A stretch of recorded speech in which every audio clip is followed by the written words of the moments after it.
whole thing. So you need something that's more like a glove than an actual ball. Yeah. Oh, so I built on-rock suit. I don't know if some of you guys know who he is, but he's also a magician. Hello, good morning.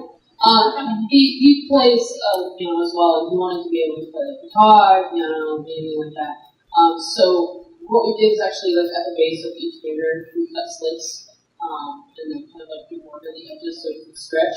And then he can stick his fingers out, but when he's playing piano, it looks like it's just the paws and playing the piano. So that's actually really cool. I like that. That's good.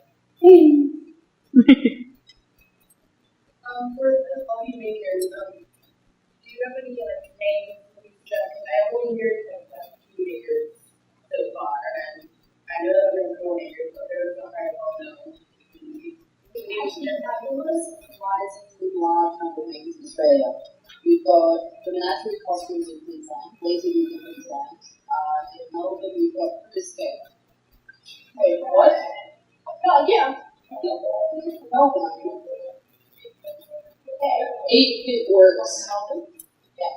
That's what I was going to say. Was in Melbourne, we've got Escape, Beast and Dragons, Design 5, 8-bit. Got a bunch of new names as well. 8-bit works. Names, so many. Yes, there we go. Confurgence Studios. So there's also a really handy tool on Tumblr. It's called the Fursuiting database. So you jump on that, type in Australian fursuit makers, and a whole long list of names comes up.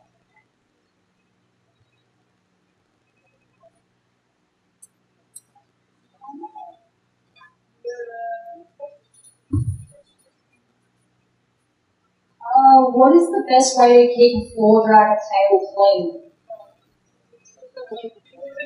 I know this one. I run out in the desert in my costume. So there's actually different things that you can do. One thing that I did for silicone is I made a vinyl or leather tail cover. You can also pick up your tail and you're dragging on the tiles and stuff. Tile is what's going to get your tail really dirty. Obviously, dirt, grass, and everything else too. But I would suggest fitting or making a tail cover. It's super easy to do. You just basically lay your tail down on some paper, you can trace around it, give it some seam allowance, and then like cut 2 pieces, sew it, and then have a way to tie it onto the tail. If it does get dirty, again, like Rolex and just like spot washing will help get it clean again. Another good thing to keep in mind is design as well. If you can't have a darker fill on the bottom of the floor dryer.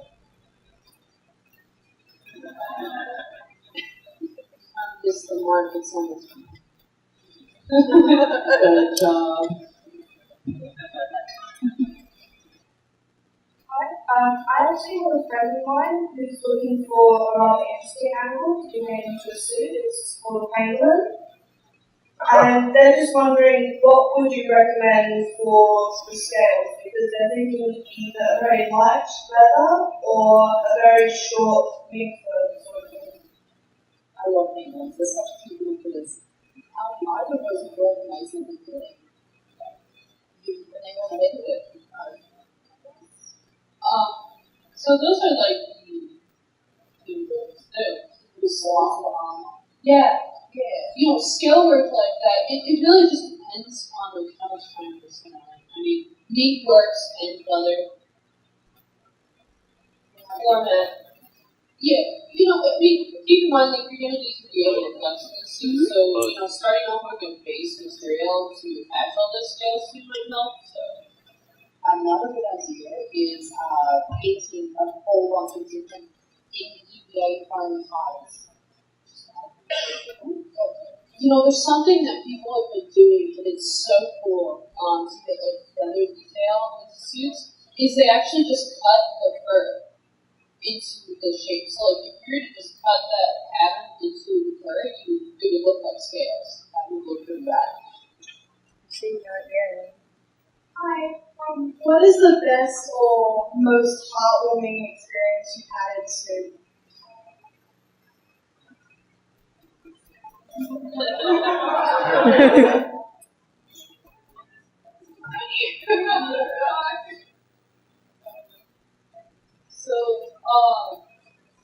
I kind of have like a daughter without having a daughter.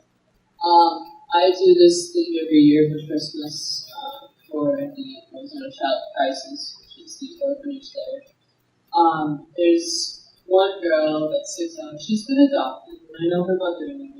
Her name is Bella, and I get phone calls and video calls from her all the time, asking where telephone is, and just every time I see her, she always, yells out telephone and coming on. She's like only like 4 years old, and every time I'm at a local con, you'll see me, but you'll see me with this little girl attached to my finger and dragging me around. I think the most heartwarming thing is when, she was going to have her birthday, and she looked at her mom. Her mom was telling me this. She's like, I just want telephone at my birthday party. So I ended up showing up to her birthday party. That's so adorable. Personally, I just love every time I see someone smile because someone feels sweet. It's such an innocent joy. I really love that. To me, that's the most heartwarming thing.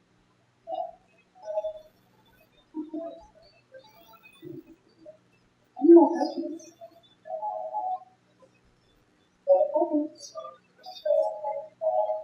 There's someone out here real quick. Let's right out here.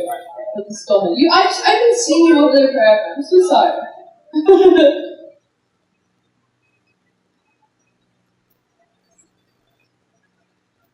I'm not sure if this is actually an easy question to answer, but when you're looking online for places to buy fursuit, is there any key things that you're supposed to be looking for to know if the person is a genuine dealer and will give you something worth the quality that you pay for? Or is it just look around, see reviews, and kind of just take a gamble?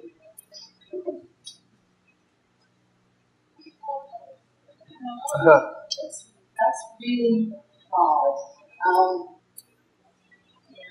It's just a bit of a gamble because you're going to have people posing as other people trying to sell nothing but still get money for it. I guess one thing I do is just how much information about the suit is actually on the page, how accurate measurements seem to be, if they can supply those things for you. Yeah. Another thing. Sorry, I'm going for it. See if they've actually been producing work. Yeah. Talk to some of their customers that have already received costumes and just be like, hey, how was your experience with this person? Whenever, again, it can be a gamble because some people can have a great time with the maker, and then, the next person they can have not so much of a good time. Just looking for reference and background from the person producing work is going to be like a huge all the time. Just because I was going to ask that question, I got my suit second hand, and what I did is there was a website that did feedback for different makers, and I looked up the maker on there. So if you're lucky, they may have previous feedback, and at least it's user submitted, so you can kind of get photos from that person as well. But my actual question was about being a character in a fursuit. So I've only started fursuiting about maybe 2 years now, but I really want to get my character more out there, but I'm not too sure what's over the top and what's okay kind of things to kind of act. Welcome to my realm. So, when it comes to developing a character and everything, we obviously got to remember, as much as we want to get into that character and everything, we need to respect the people around us. I've seen some people, they're just having fun, but they don't realize they're making people uncomfortable. So, knowing boundaries and understanding, human body language is going to help you a lot in key points of, performance and helping you stick out there. A lot of the times when it's all done, I can actually be pretty ignorant about things once in a while. I can almost overstep that bound. But what I'm looking for is people almost inviting me in. They're happy, they're just come here, this is the body language that they're giving off to me, so I'll read off of that, go in softly, or, if I know the person or I've seen them a couple of times, I might put in a little bit heavily. Another thing to remember is, who is your character? Are they more anthro or are they more feral? Telephone, for example, is way more feral, and what I've had to do is basically teach myself and remove my mindset of being human, and then reevaluate my entire surroundings. So, as a person, pick up an object. It's normal. With telephone, I wouldn't understand it, so either I would, bat it around or try and pick it up with both hands, with not gripping it. Slamming doors, that's terrifying. She doesn't like it. Cardboard cutouts, no. It's just kind of taking different things. I mean, sometimes I take my hands away completely, like what Crystal's doing, and I just kind of pick things up with telephone's mouth, or I might touch things with my feet instead, and kind of paw at it. And it's really questioning and asking yourself, who is my character, and how are they going to evaluate the world around me?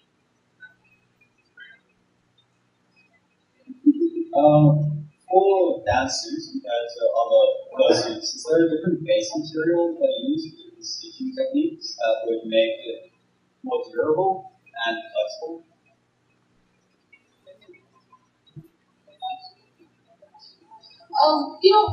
For most suits, all of them pretty much can relate to dancing. I've had people come to me and be like, hey, I'm specifically going to be dancing in this suit, so we'll design it a little differently to be more slim, less padding, and strap-on shoes, so that it's very sturdy feet and everything. You don't want slipper feet or anything. But for the most part, when it comes to stitching, all of it is the same. It is all the same. And generally, if you go to these making, they'll do the strongest stitches parts that actually need it anyway, so it would be probably either. Yeah. We usually do a zigzag stitch and then a straight line stitch. So it's double stitch at C that allows it to be flex.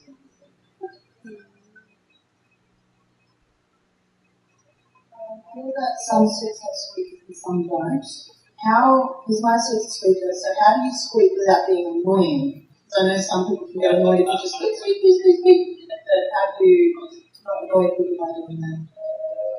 I guess using motivation, really. Use it as circumstances allow. That be what you're doing?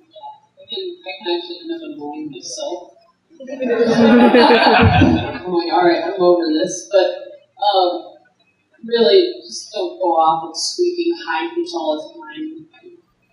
Some people, I don't suggest using dog squeakers just because there's little reeds inside that can come out. There's tons of pieces to those things. Yes, I was just going to say, little bird whistles. There's these reusable bird whistles that you can get: deer calls, elk calls, coyote calls, turkey calls. All latex reeds or paper reeds that are meant to be in your mouth. So, again, just use it more than you use that whistles again. More questions?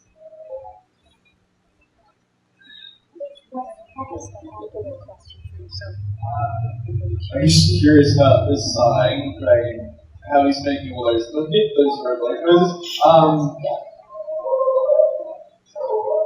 Okay, yeah, got it. This is Pixel. Another thing I've seen people use, actually have on at home too. They're voice changers. Electronical, you can put them on different settings. So for mine, there you go. Yeah, you can get those as well. It's on speakers.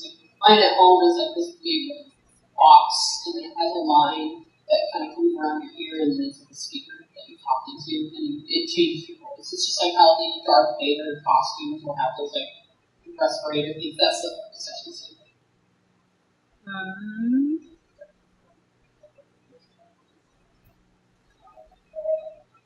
I've seen people use kazoots too.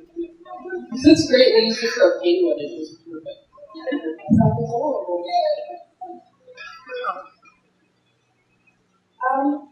With the acting in suits, I'd like to ask your opinion on specifically grumpy suitors, suitors who do their characters specifically made to be grumpy and angry and just not into people at all? I personally like opposites because I think they're adorable, but I don't like when they're too in your face, they start pushing people. When it gets a bit too rough, or just really opposite of being friendly, then it's not as nice. That's my personal opinion. I have anyways, so when it comes to like a grumpy character, again, it is boundaries to keep in mind. It can be difficult because you can make people feel sad and stuff, but some of the things that I do is like I just like kind of walk around and change my posture to I'll be grumpy, and then when people like ask for a picture, I'll be over dramatic and things. So it's kind of obvious that I'm playing the part. You know, I'll like roll my head and be like, fine. You know, kind of actions and everything. People end up liking it, but you know, it's always kind of, for example, it can be hard because you don't want to like make someone feel like you actually hate them. What we'll do, like Taylor, for example, like someone's like, "Can I have a hug?" You're like, "Yes," and then they'll just walk away. But then they'll come back and actually give them a hug. So it's just like, you know, it's that reassurance, like, "Hey, I'm just playing the part," without saying it. You just with the body language. Yeah, it's that nice kind of thing. I've just got my wife is getting a partial this week, not this weekend, this week. Got the advice, me as a first time handler. Keep your eyes on her and keep your eyes on people around her. If she starts getting sluggish or looking tired, put her aside and say, maybe it's time to stop, you know. Keep an eye out for bells in front of her and steps. Definitely keep an eye on steps. That's my main things. Yeah, I think like the biggest thing that messes me up is when you're walking on this flat surface and then like you kind of like change, especially if you're outside, like there's like some that always messes me up. I've fallen so many times. Thanks. How is Pixel saying about Super so No idea. Maybe it's real. I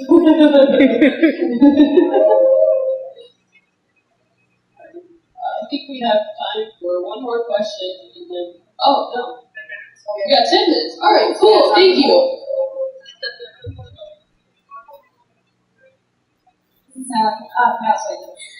Regarding zippers, front, back, hidden, beauty zippers, how do I make them not noticeable? So far as placement goes, I think that's down to the customer or the person who's actually going to be wearing the suit. Making them invisible, on the other hand, is all about making sure there's no extra fluid backing, overlapping, or that you're not. So so say that that's your fur. Your zip is in the middle. You want the fur to just touch. You don't want a gap. You want it to just touch. So that when you brush it flat, the fur sits nicely. That's how I found it works anyway. I also, like, as far as the position goes, I always like the front, because I usually, you know, in situations like this, I'm the only one that like my head. I just like to be able to be more independent with my costume. I know some people do zippers in the back and they'll have a full screen that they pull up through the back or stuff. I mean, it just really depends on like how much work you want to spend trying to do that. It's just on the front and far more common. Hi. So I've heard some horror TSA stories regarding fursuits. So any tips on traveling overseas with the suits, especially fursuits? The only thing I want is taking and carrying on. Yeah, exactly what I was going to say. So, I mean, so usually what I do, especially if I'm going overseas, I don't really want to be stalked by people, like, carrying around this head. It's always important to, like, protect your head because airports can be pretty dirty, so covering them in a plastic bag or something is really key. With telephone, I put her in my backpack. I have, like, a large cactus backpack that I put her in. And just go throughout the airport. The body I check in. I always take the head with me, no matter what. It's always with me, because I feel like that's one of the main pieces of costume, the most recognizable part. That's how we recognize each other as people, our faces. So, same thing with costume. Just don't check your head in. Take it on, carry on. You know, if you have to sacrifice something else to take it on Instagram, I highly suggest it because it's a one of a kind art piece. The other thing is, if you are worried about your head getting a bit squashed, you can also stuff your hand forward in the head top pocket out of it as well. And that takes up a little space too. Yeah. You mentioned before about vacuum packing or face packing your suits and the presentation. How would you get them out if they don't come out by brushing? So, there's different ways. I'm sorry, I get so excited when people ask these questions. There are two different ways to get stress prints out of fur. The one I highly suggest is steamers. You can get handheld steamers that apply a little bit of heat. Heat is not bad. A lot of people have this thing that even the slightest bit of sunlight will melt your fur. It will not. You can hold it at a distance and steam the fur and then brush it out. When I don't have access to a steamer, what I will do is get a blow dryer on medium heat and run it through really quickly a couple of times, and obviously just repeat that, because what you're doing is you're reheating the fur fibers and just pulling them straight again.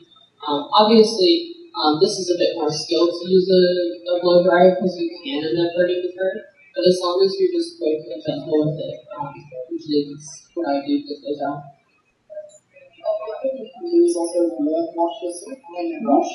Yeah. Do you recommend that when someone's first getting a fursuit, they start off with a partial? Do you think that should always be the case for their first suit? It's really goes down to the person. You can recommend either way. It just depends on your character and what sort of aesthetic you want to do. And it also depends on the monetary situation and also whether or not you think you would fall out of love if you saw your character wearing clothing. Because some people prefer the more feral digital look, and if their suit is more as a partial, they can sort of fall out of love with it and then they just ditch the suit altogether. As happens. Yeah, I honestly I prefer full suits just because I like the completed piece of it. So people can make marshals look amazing in different outfits, and you have that fun with accessorizing your character without overheating yourself, putting on full costume, and then putting clothes on it. So I mean, really, yeah, it's another person. It's all down to person. Most difficult suit either we have ever made, or most difficult thing to incorporate in a suit. All I have to do is lift this head up. That's it. This is the most difficult thing I've taken on today. But hey, I'm happy with it. That's the main thing. You're about to make the funniest thing for a costume. And I want to do this in one of my suits this time, but I had someone come to me and they're like, hey, can you make a drinking cloth? What? So we had to make a very specific resin cloth that had a channel within it at the tip, just at the very bottom, that channeled through it, and then connected to a hose that went up through the arm into the person's mouth, so they could walk around and just stick their claw in the drinks. And they just suck it up. So it was like the best thing ever, but it was pretty difficult to figure out. This is so cool. I'm in the process of making a wing piece, and they've got really chunky arms. How I know that is One good way to sort of pad things out if you're new to padding is make yourself a duct tape dummy of a chest or get a mannequin and just use foam to pad out the arms and see if you've got rough shape you want. Pattern your throat, pattern off that, and use stuffing pouches to bulk that out. That's how I do it. For me, I've done a lot of that, over-exaggerated, different shaping costumes. And my process, what I do is, I'll kind of draw out the shape that I want on paper, cut it out in fleece and get like a fleece sack to put on the duct tape dummy. I stuff it to how I want that shape, and then I'll tape it. I'll saran wrap it first, and then tape it so it's not sticky on the back. Use that pattern, and then substitute like a pillow pocket inside Hoover's pattern pillows. So we're seeing more electronics incorporated into suits these days. Thankfully, the technology is easily available to us. This fine specimen of an angel dragon is such an example. Yes, wonderful. What's the most interesting electronic modification you've been involved in or seen, and where do you think the future may go with this? The future can go anywhere. I've got a friend who actually wants to put GPS location alongside temperature monitoring into their suit, so that they want to put a little vibrating button on their arm, so when their temperature reaches a certain point, their little alarm goes off and they go, okay, maybe I need to get out of suit and cool down. We've got someone who has who's actually working on their own electronic stuff as well. They've made some amazing electronic wings. They've also worked on, do you guys know what infinity mirrors are? The mirrors that make it look like you're looking at something forever. They've made eyes out of that, but with there's so many things that you can do now. It's just incredible. It's limitless options. Google Plus fursuits, the future is now.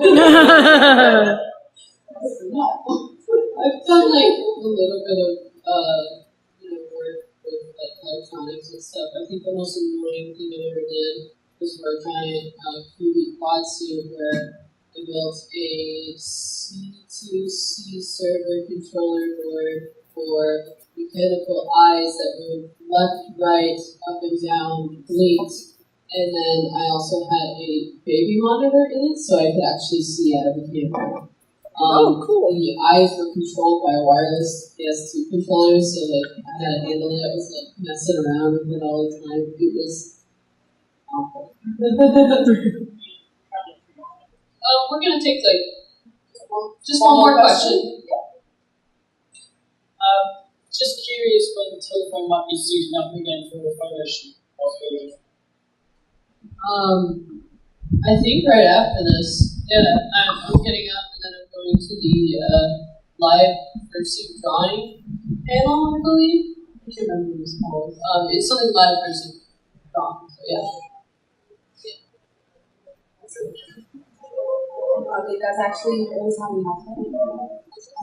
So I don't know about you guys, but I really enjoyed that convention, and this particular panel was very informative, especially trying to figure out like what products were equal to those of the American products. So, for example, Spot Go, or using cold power, or other stuff like that when it comes to maintaining your fursuit.